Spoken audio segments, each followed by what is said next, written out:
Hi, my name is DIVENESHWARRA from RK32 and my matrix number is 191172376. So today I'm here to talk about history or introduction of elastometric materials, which is rubber, and more precisely I want to talk about natural rubber. So the first use of rubber discovered by Mesoamerica. The story goes when Christopher Columbus discovered America and he found out that the Mayans and Aztec cultures playing with the rubber ball which made from latex. So moving on to the next slide.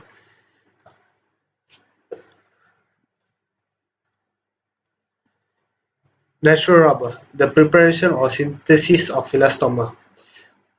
We get natural rubber by rubber tapping, which is the traditional method to use to obtain the natural rubber. The milky white latex is collected from the rubber trees, and which mostly from morning around 3 a.m. until 6 a.m. before the sun comes up. So that's the time where the rubber will be more, the production will be more. So another process is vulcanization, which is adding sulfur into the process to make the rubber become more tough and elastic.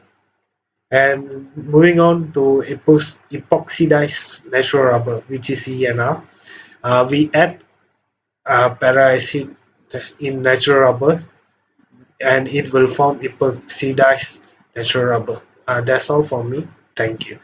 Hello, I am HARMOL from RK32 and now I am going to talk about elastomer properties. First, for the NR properties, it is a non-synthetic rubber. Next, it is extracted from the sap of the Hawaii Brasiliensis tree growing on plantation. Next, it is biodegradable and consists of cis-1,4 polysoprene. Next, for the temperature range, it is at about -50 to 100. The compression set is excellent. The strength of it is also excellent. For the low temperature property, it is also excellent. And the abstraction disease also excellent. But the gas permeability is poor. The weather disease is also poor. Meanwhile, the water resistance is excellent. Next, the ozone disease. It is poor. For the mineral oil disease is also poor. Chemical disease is also poor. Next, for the flammable resistance, it is poor too. And for the heat resistance, it is very poor.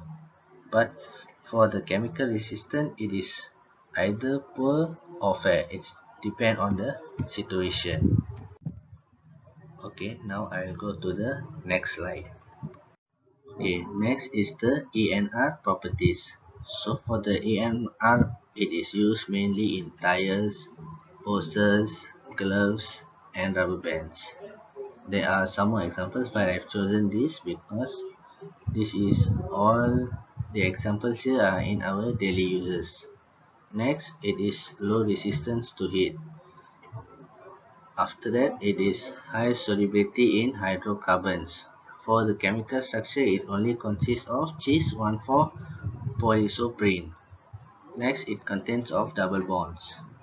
So, sometimes what they will do is, to improve the stability, they will take the natural rubber and chemically modify it by introducing hydrophilic group along the isopropene backbone. So, it will be stronger, the stability will increase, so it will be better lah in performance wise. So next is the temperature range. So there's a question mark here because until now they have not chosen a proper temperature maybe. So that's why there's a question mark here. So for the next one is compression set. It is excellent. Next, strength properties. It is also excellent. For the resiliences, it is good. That means okay lah, in moderate lah.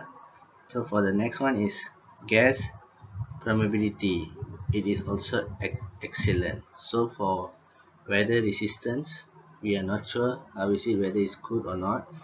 There's a question mark. So we'll go to the next one is abrasion resistance. It is also excellent.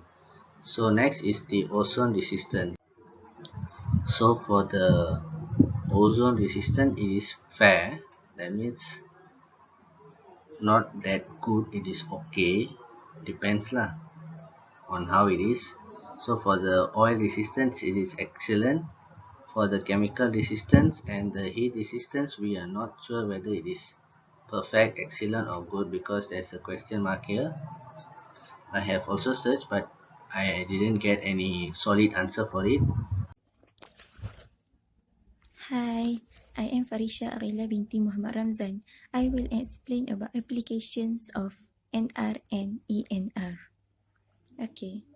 The NR has an outstanding strength, which is it cannot be damaged easily. It also has excellent compression set, which is the good in compression.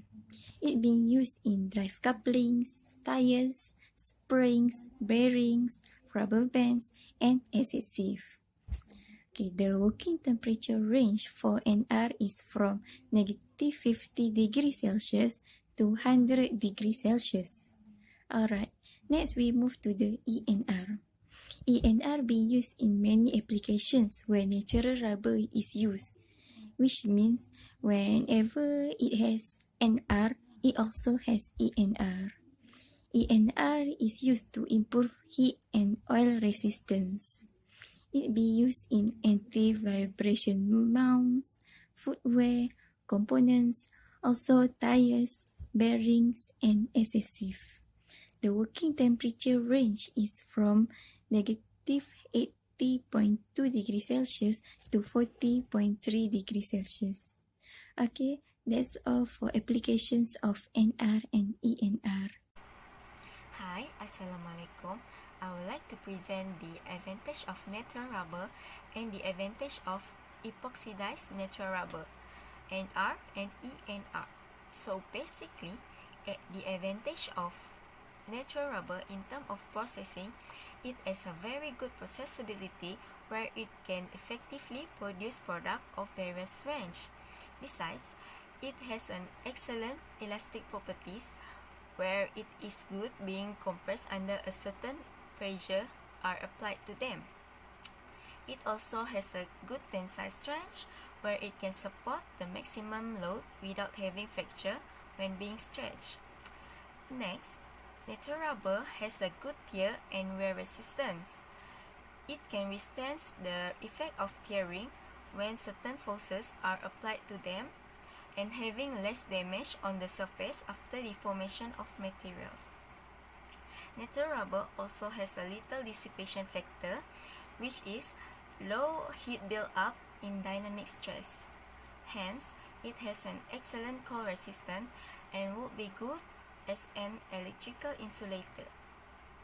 For example, an electrical wear rubber glove to protect himself from shocking. While for epoxidized natural rubber, the advantage of ENR derive from the fact that the epoxidation increases the glass transition temperature by approximately 1 degree Celsius for every mole percent of epoxidation. Besides, it has a very good oil and weather resistant, yet also satisfies the properties of most rubber automotive parts, such as tires. Furthermore, it also has a low gas permeability, which allowing gases to pass through it, for example, bladder, inner tube, and tire lines. So next, epoxidized natural rubber is also good in adhesion. For example, like cover of polyvinyl chloride (PVC) of conveyor belt. It also has a low rolling resistance, which helps to save the energy by requiring less effort and improve the fuel efficiency for car and tires. Hello, my name is SINGH DANGGAU, and I'll be presenting about the disadvantages of natural rubber NR and epoxidized natural rubber ENR. Although there are tons of advantages of natural rubber NR and epoxidized natural rubber ENR, one must not forget that it comes with limitations as well. For the natural rubber, NR, it is highly flammable with poor weather and ozone resistance.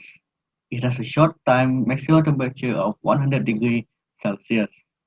Due to these circumstances, it can generate pollution, especially air pollution. NR swells in oil and fuels, which confirms that it has low oil and fuel resistance.